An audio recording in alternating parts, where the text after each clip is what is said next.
완공이 되고, 도시가 성전이 완공되고 성벽이 완공이 되고 주택 단지가 세워지고 상가 단지가 세워지고 또 그 사이로 도로들이 세워졌다고 해서 도시의 리모델링, 도시의 재생이 끝나는 것이 아닙니다. 그 도시에 살고 있는 사람들이 그 도시에서 살 수 있는 그런 어떤 내적인 수준이 되어야 합니다. 그 내적인 수준이 이렇게 영적인 부흥을 통해서 일어나는 것을 볼 수가 있습니다. 놀라운 일은 52일 만에 성벽이 완공되는 이런 모습을 보면서 이것은 우리가 한 일이 아니라 하나님께서 하셨습니다. 처음부터 끝까지 하나님께서 전적으로 인도해 주셨습니다. 그럼 우리가 하나님을 좀 더 압시다. 백성들의 내면에 하나님을 향한 그런 열정이 생기고, 그래서 하루에 6시간씩 이렇게 에스라가 하나님의 말씀을 낭독하고 그 말씀을 들으면서 우리가 하나님의 말씀을 지키고 싶습니다. 그렇게 해서 대대적으로 모여서 초막전을 지키고, 또 이렇게 하나님 말씀을 접하고 하나님을 알아가다 보니까 회개운동이 자연히 일어나는 것을 볼 수가 있습니다. 그래서 부흥이란 무엇이냐? 영적 대부흥은 이 회개로 나아가야 합니다. 우리가 제자 훈련을 한다든지 성경 통독을 한다든지 이렇게 많이 합니다. 성경 통독, 제자 훈련, 말씀 훈련, 기도 훈련, 여러 가지 훈련들이 지금은 체계적으로 많이 발전해 있습니다. 그러나 이 모든 것들이 마지막으로는 회개로 나아가야 합니다. 그 속에서 하나님의 위대하심을 발견하고 자신의 죄악됨을 발견해야 되는 거죠. 창세기 27장 37절 랄랄랄라, 마태복음 18장 36절 랄랄라, 이렇게 성경을 잡다하게 많이 아는 것이 목적이 아닙니다.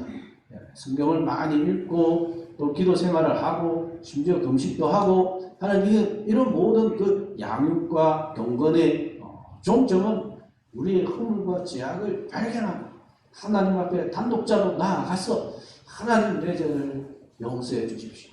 또 예수 그리스도의 그 거대한 십자가 앞에 직면하는 것이죠. 오 주님, 이 허물 많은 죄인을 구원하기 위해서 주님 이 땅에 사람의 몸을 입고 오셔서 십자가 고난을 당하셨군요. 이렇게 나의 죄인됨을 발견할 때 그때 하나님을 향한 경배와 찬양이 울려 퍼집니다. 찬양하라 내 영혼아, 찬양하라 내 영혼아.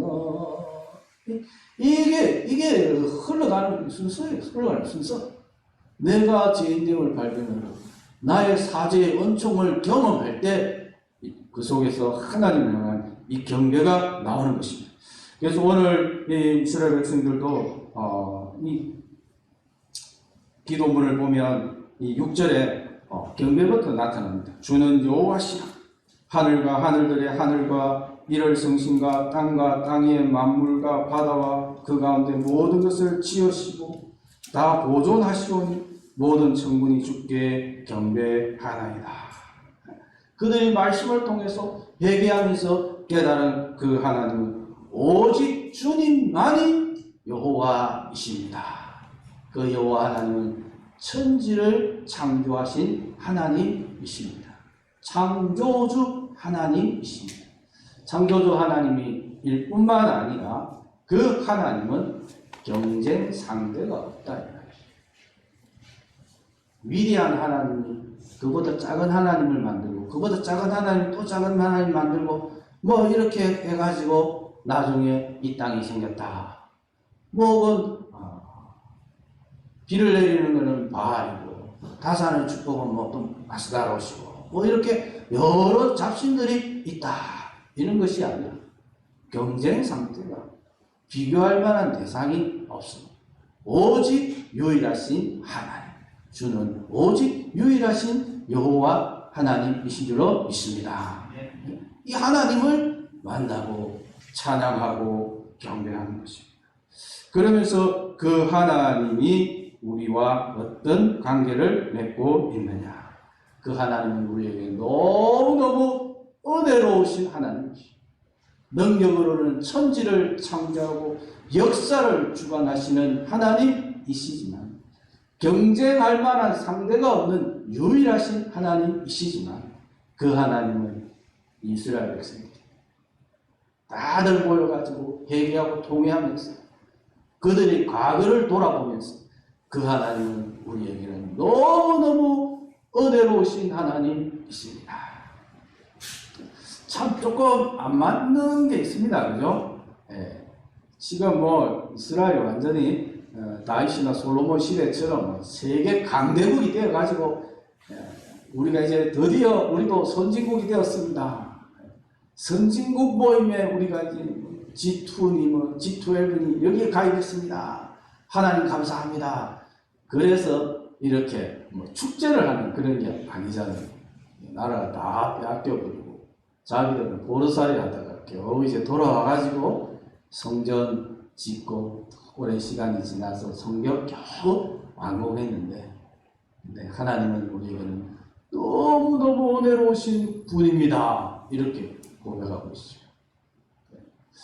이 이스라엘 백성들이 하나님은 우리에게는 너무너무 은혜로우신 하나님이십니다 라고 고백하는 이유는, 첫 번째는 그 하나님은 우리를 감찰하고 계시더라는 것이죠. 감찰하시는 하나님. 이 감찰이라는 이 용어는 창세기에 아주 유사한 아주 인사이트를 주는 그런 사건이 있습니다. 창세기 16장에 보면 아브라함의 아내 사레가 아이를 놓지 못해서 이집트의 여종 하갈이 대신 이렇게 아이를 가질 수 있도록 그렇게 하는데, 하갈이 임신을 하고 나서는 자기가 여종인데 주인 마님한테 이제 데려오는 아기를 가졌다. 그래서 부부싸움을 대판합니다. 그러니까 아브라함이 어차피 하갈은 당신 여종이지 당신 수중에 있는 사람이니까 당신이 알아서 하시오. 그래서 사라가 대놓고 비방을 하죠. 너무 힘들어서 하갈이 도망을 합니다. 강연을 도망하는데 목마르고 어디로 갈지도 모르고 막 헤매다가 우물을 발견해요. 근데 거기서 이제 물을 마시려고 하는데 거기에 하나님의 사자가 있는 겁니다. 그리고 하나님의 사자가 야, 너 하갈아, 너 여기서 뭐하니? 우리 주인만이 너무너무 힘들게 해서 내가 도망왔습니다. 즉시 돌아가서 주인 마님한테 복종해라. 내가 네 아들에게 복을 줄게. 그렇게 이야기를 해요. 그러니까 이 하갈이 깜짝 놀랐습니다. 이 여호와 하나님은 우리 주인의 종교지, 우리 주인이 섬기는 종교지 자기하고는 상관없는 줄 알았어요. 아브라함의 하나님이고 하나님은 아브라함에게 복을 주시는 분이지 자기는 이집트의 이방인의 그것도 여종으로 이 집에 왔는데 그 하나님이 나에게도 관심을 가질까? 우리 주인 마님도 나를 핍박하는데 하나님이 나의 관심을 가질까? 네, 그렇게 생각했죠. 아브라함의 집에 덧붙여 살지만 하나님에 대해서 그렇게 큰 경험이 없었습니다. 그리고는 도망을 가다가 천신만고 끝에 우물을 발견했는데, 그래서 이 우물은 내가 발견한 우물인 줄 알았죠. 근데 그 우물 하나님의 사자가 있더라는 것이죠. 그리고 내 사정을 훤히 알고 어떻게 해야 될지를 가르쳐 줄 뿐만 아니라 뱃속에 있는 이 아이에 대해서도 말씀을 하십니다. 그래서 깨달은 것이 이 우물은 내가 발견한 우물이 아니라 나를 지켜보시고 감찰하고 계시는 하나님께서 그의 우물로 나를 인도하셨구나라는 거예요. 그래서 그 우물의 이름을 웰라 헤론, 감찰하시는 살아계신 하나님의 우물이다. 나 같은 별것 없는 여종도 감찰하시고 살피시고, 그리고 내가 목마르고 힘드니까 우물가로 인도하셨습니다. 그의 물을 마시게 하시는 하나님, 그 하나님의 우물이다 라는 뜻입니다. 벨라 헤로이 그렇게 하갈이 그 우물의 이름을 짓는 것을 볼 수가 있습니다. 이 미친한 여인 하갈도 하나님께서는 감찰하고 계십니다. 그 뱃속에 있는 아이에게 복을 주시는 그 하나님께서 이스라엘 백성들을 감찰하고 계셨습니다. 라고 오늘 이스라엘 백성들은 고백하고 찬양하고 있습니다. 은혜로우신 하나님은 우리 조상들을 감찰하고 계셨습니다. 대표적인 것이 애굽에서 종살이하는 이스라엘 백성들. 사내 아이가 태어나면 잡아다가 날강에 집어 던져요. 거대한 악어들이 그 받아 먹습니다. 얼마나 끔찍합니까? 그런데 하나님께서는 이 애굽에서 종살이하는 이스라엘 백성들을 감찰하고 계셨습니다. 오늘 9장 9절에 잠깐 보시면 주께서 우리 조상들이 애굽에서 고난받는 것을 감찰하시며 홍해에서 그들의 부르짖음을 들으시고 출애굽기 4장 27절에서 31절을 보시면요. 여호와께서 아론에게 이르시되 광야에 가서 모세를 맞으라 하시며 그가 가서 하나님의 산에서 모세를 만나 그에게 입맞추니 모세가 여호와께서 자기에게 분부하여 보내신 모든 말씀과 여호와께서 자기에게 명령하신 모든 이적을 아론에게 알리니라. 형이죠, 아론이. 아론을 만나서 하나님께 들은 모든 이야기를 들려줍니다. 이제는 모세와 아론이 같이 가서 애굽으로 가서 이스라엘의 모든 장로들을 모읍니다. 그리고 이 대변인이 아론입니다. 아론이 말을 잘해요. 그래서 아론이 여호와께서 모세에게 이르신 모든 말씀을 전하고 그 백성 앞에서 이적을 행하니 백성이 믿으며 이제 여호와께서 이스라엘 자손을 찾으시고 그들의 고난을 살피셨다 함을 듣고 머리 숙여 경배하였더라. 여호와 하나님께서 모세에게 전해준 이야기, 모세가 또 아론을 만나서 자기가 들은 이야기를 전해준 이야기, 아론이 이스라엘 장로들을 모아놓고 전해준 그 이야기의 핵심 한마디로 요약하면 여호와 하나님께서 이스라엘 백성들을 잊어먹은 것이 아니라 이스라엘 백성들을 찾으시고 그들의 고난을 살피셨다. 한마디로 감찰하고 계셨다. 이 말입니다. 오늘 9장 9절의 후반부는 이 홍해 사건을 또 언급하고 있습니다. 홍해에서 그들의 부르짖음을 들으시고 풍전등화였죠. 앞에는 넘실거리는 홍해, 뒤에는 애굽의 전차 부대. 여기에서 모세가 이렇게 이스라엘 백성들이 두려워하고 심지어 원망도 하고 우왕좌왕하고 갈팡질팡할 때에 모세가 이런 선포를 합니다. 출애굽기 14장 14절을 보면 여호와께서 오늘 너희를 위하여 행하시는 구원을 보라. 여호와께서 너희를 위하여 싸우시니 너희는 가만히 있을지니라. 하나님께서 지금 이 상황을 감찰하고 계신다라는 사실입니다. 이스라엘 백성들은 과거에 우리의 조상들을 감찰하셨던 그 하나님을 통해서 자신들의 현재를 반추하고 묵상합니다. 도성이 함락되고 수많은 사람들이 죽고 또 수많은 사람들이 바벨론으로 포로로 끌려갔습니다. 하지만 하나님은 여전히 이 백성들을 잊어버린 것이 아니라 이 백성들을 감찰하고 계셨습니다. 그들의 고통을 알고 계셨고 그들의 부르짖음에 귀를 기울이셨고 그리고 구원의 생물을 준비하고 계셨습니다.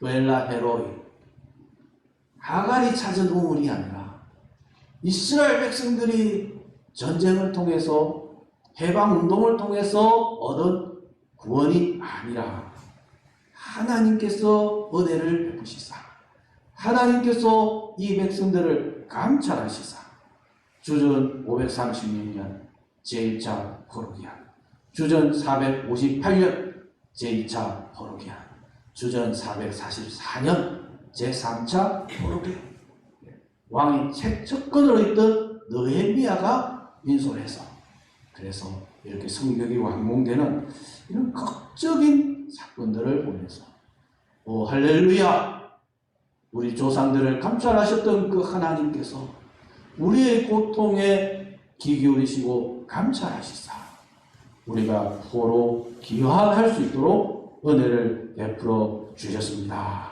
그렇게 고백하고 있습니다. 우리 삶이 만만치 않습니다. 코로나19 바이러스만 해도 백신만 나오면 금방 문제가 해결되지 않을까 생각을 했는데 오히려 이렇게 많은 분들이 2차 접종 또 3차 접종을 하고 있지만 이 확진자 수가 줄어들지 않고 있습니다. 이럴 때 우리는 하나님을 바라보면 좋겠습니다. 하나님 앞에 더 나아가면 좋겠습니다. 하나님께 부르짖으면 좋겠습니다. 하나님이 오늘도 감찰하고 있습니다. 그의 백성을 살펴보고 있습니다. 그 부르짖음에 귀를 기울이고 있습니다. 우리를 감찰하시는 하나님 앞으로 더 나아가야 할 때인 줄로 믿습니다. 우리의 심령에 예수 그리스도 보혈의 피에 백신을 접종할 시간이라는 것이죠.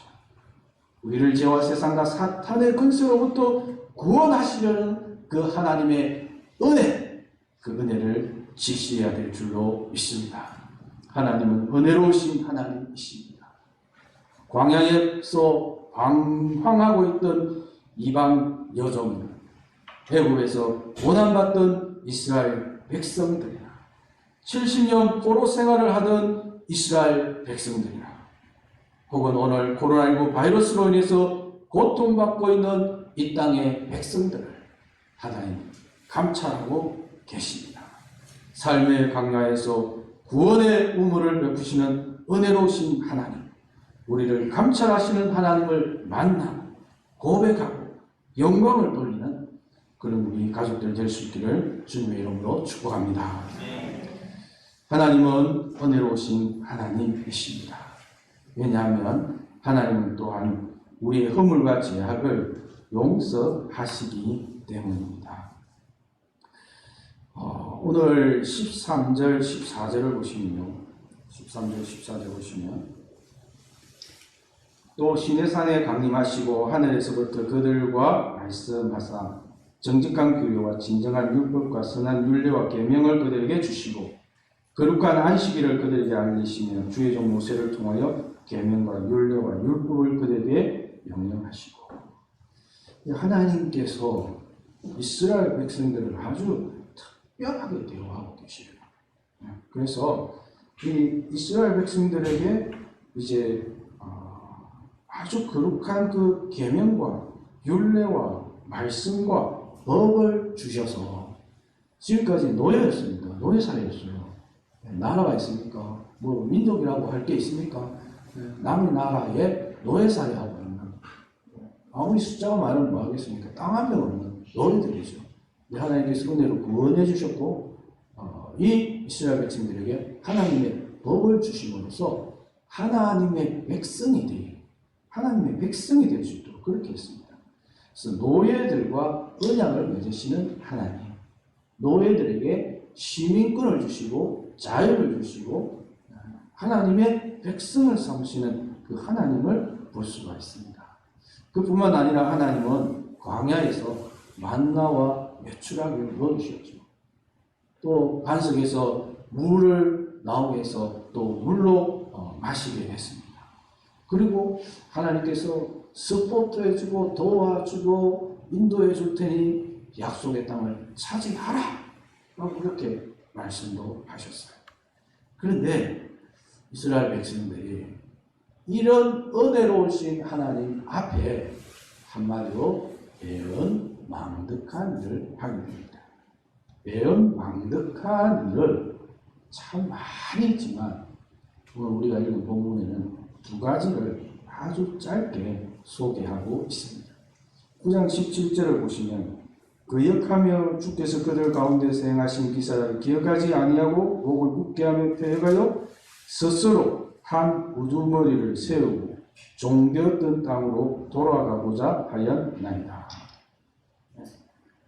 첫째는 12정탐꾼을 보냈는데 이 12정탐꾼이 40일을 가나안 땅을 탐방을 하고 정탐을 하고 와서 보고를 하는데 10정탐꾼이 대단히 부정적인 보고를 합니다.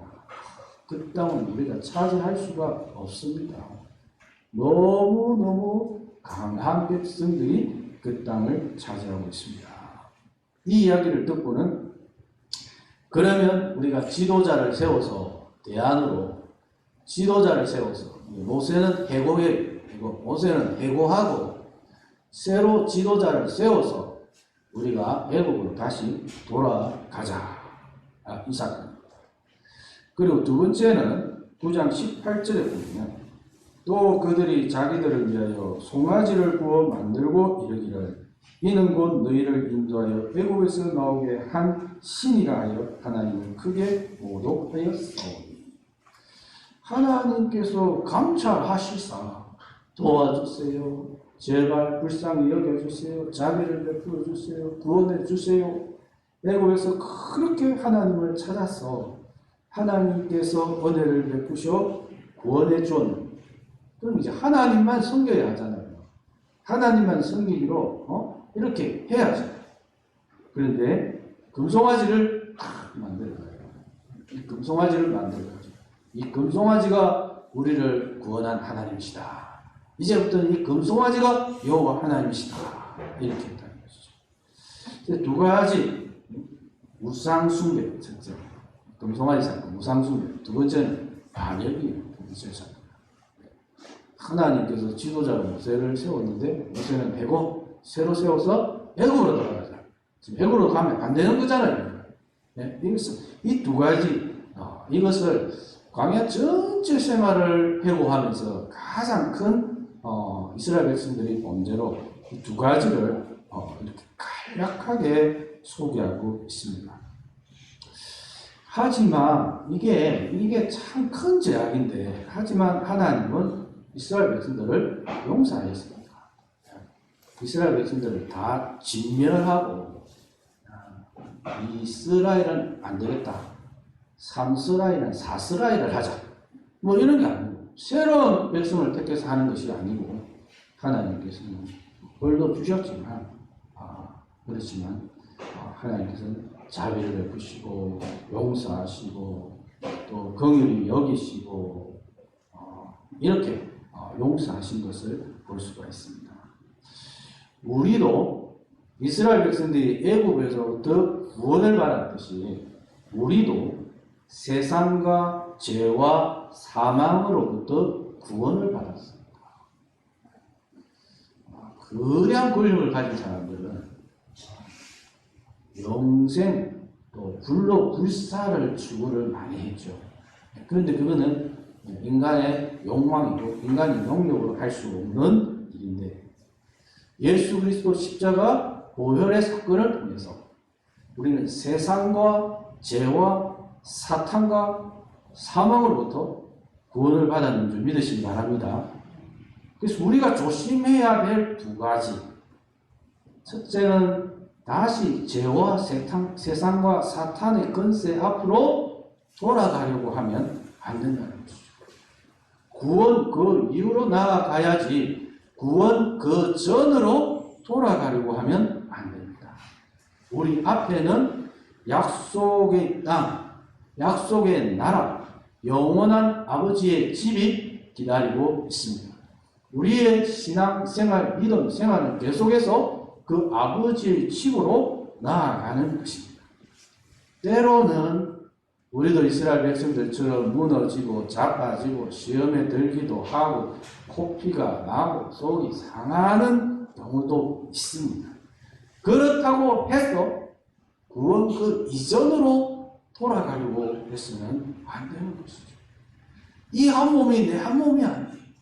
내가 구원받기 위해서 하나님의 아들이 이 세상에 사람의 몸을 입고 오셔서 십자가 순환을 겪었어. 그 십자가 순환을 통해서 내가 하나님의 자녀, 구원을 얻게 된 것입니다. 설령 잘못했습니다. 실수했습니다.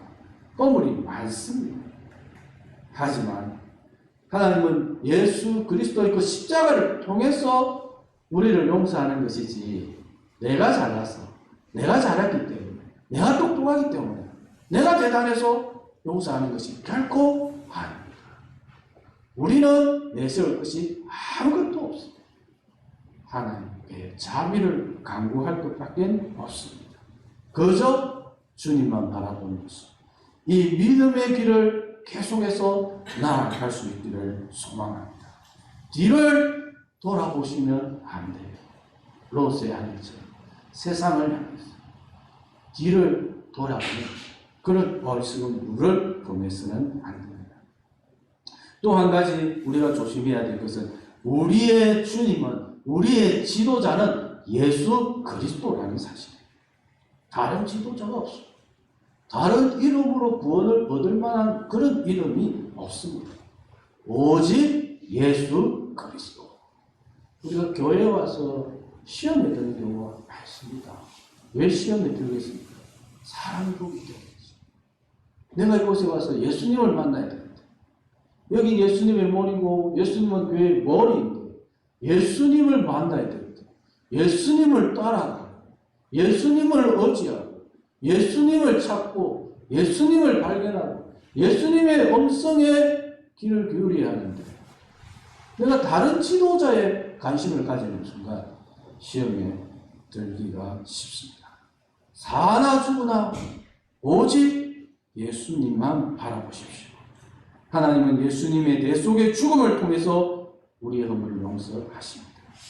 한량없으신 하나님, 우리의 허물과 죄악을 용서하시는 그 하나님, 하나님만 바라볼 수 있기를 주님의 이름으로 축복합니다. 세 번째로, 하나님은 참 은혜로우신 분이신데, 오늘 본문 속에서 왜 하나님은 은혜로우실까? 세 번째는 우리를 결코 버리지 아니하시기 때문에 은혜로우신 하나님이시다. 감찰하시고 용서하시고 결코 버리지 아니하시는 하나님, 그 하나님을 이스라엘 백성들은 은혜로우십니다. 신실하십니다. 자비로우십니다. 인자로우십니다.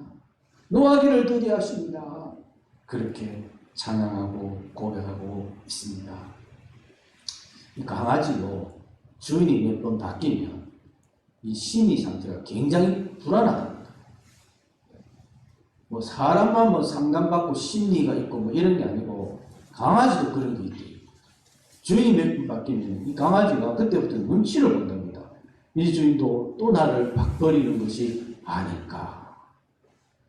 우리 일상에서요, 이 버림받는 경험들이 정말 많습니다. 미국에서는 이 12월 25일이 되면 애들한테, 육사람들은 아이들한테 선물을 아주 그렇게 해줍니다.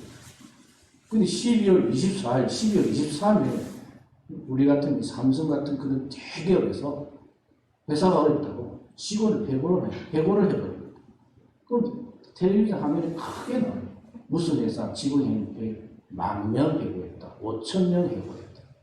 지금 크리스마스 아이들한테 선물 사줘야 되는데 회사에서 버림을 받는 거죠. 부부 사이에도 이혼이라는, 결국 버리는 문제죠. 결혼할 때는 이렇게 팥불이 될 때까지 같이 살겠습니다. 언약했고, 어느 순간에 성질이 안 맞다, 기질이 안 맞다, 도저히 못 살겠다, 버리겠다는 거예요. 버리겠다. 우리 일상에 이 버림받는 일들이 표현이, 용어가 다를 뿐이지 굉장히 많습니다. 그리고 그 버림받는 것에 대해서 다 상처가 있고 두려움이 있고 아픔이 있습니다. 그래서 제가 미국에 살면서 미국 사람도 아닌데 눈에서 눈물이 쭉 흐르는 그런 경우가 있습니다. 어떤 일이냐면요, 미국 시민이 북한이라든지 이라크라든지 이런 데 딱 납치되어 있는, 잡혀 있는, 전쟁을 하다가 미국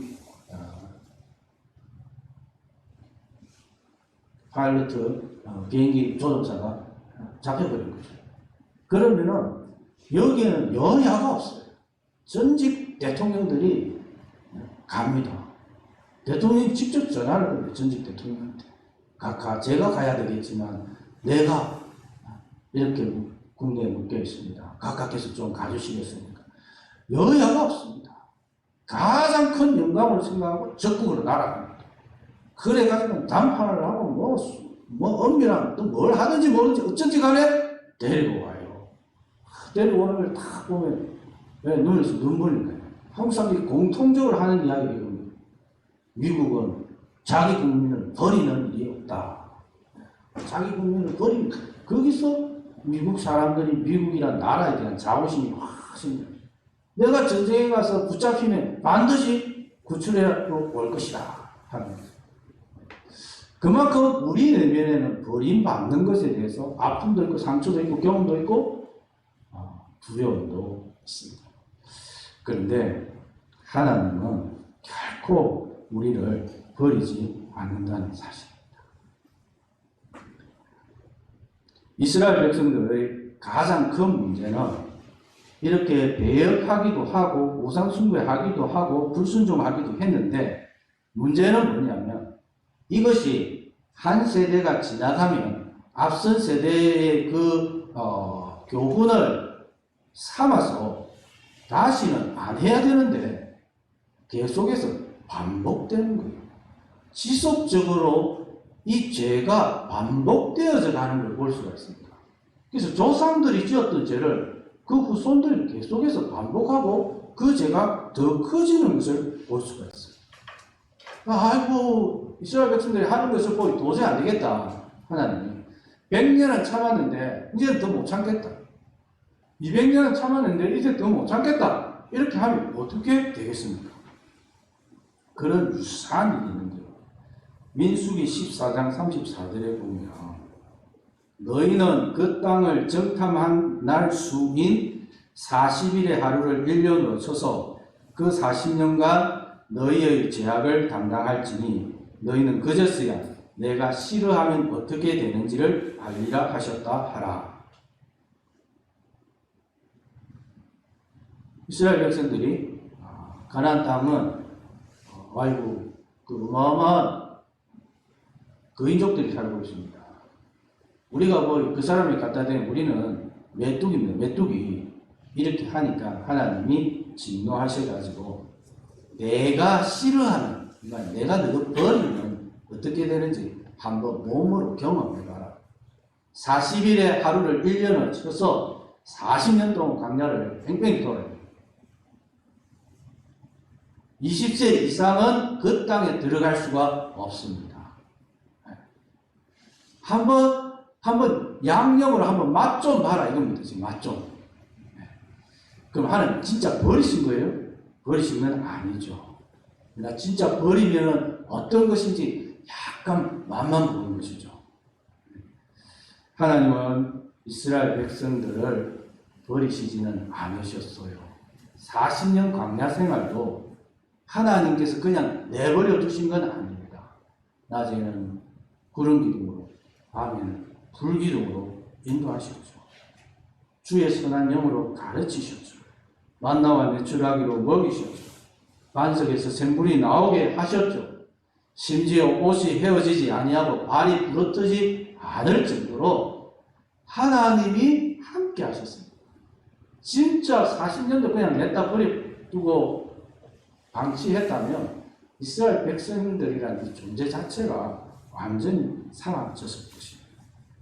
하나님은 은혜가 풍성하신 하나님이십니다. 결코 그의 백성을 버리지 않습니다.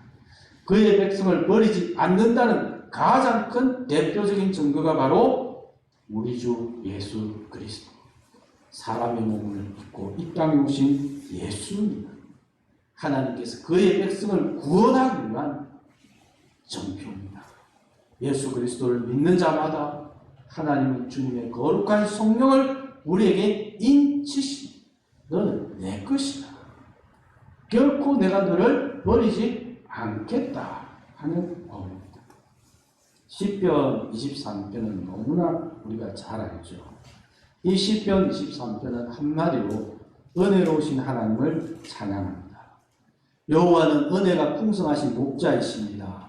나를 감찰하시사 푸른 초장으로 물가로 인도하시고 허물과 죄악을 용서하시사 원수의 목전에서 상을 베푸시고 끝까지 버리지 않고 인도하시사 목자의 영원한 집으로 인도하신다 라고 은혜로우신 하나님을 찬양하고 있습니다. 하나님은 은혜가 풍성하신 줄로 믿으시기 바랍니다. 오늘도 우리를 감찰하고 계십니다. 예수 그리스도께서 우리 죄를 위하여 십자가 고난을 받으시고 모든 허물과 죄악을 용서해 주셨습니다. 오늘도 성령께서 우리 안에 내주하심으로 우리를 끝까지 버리지 않고 함께 하고 있습니다. 오늘도 감찰하시고 용서하시고 버리지 아니하시는 주님을 확신하고 믿음으로 승리하는 우리 축복로 모든 가족들 될 수 있기를 주님의 이름으로 축복합니다. 말씀을 기억하면서 찬송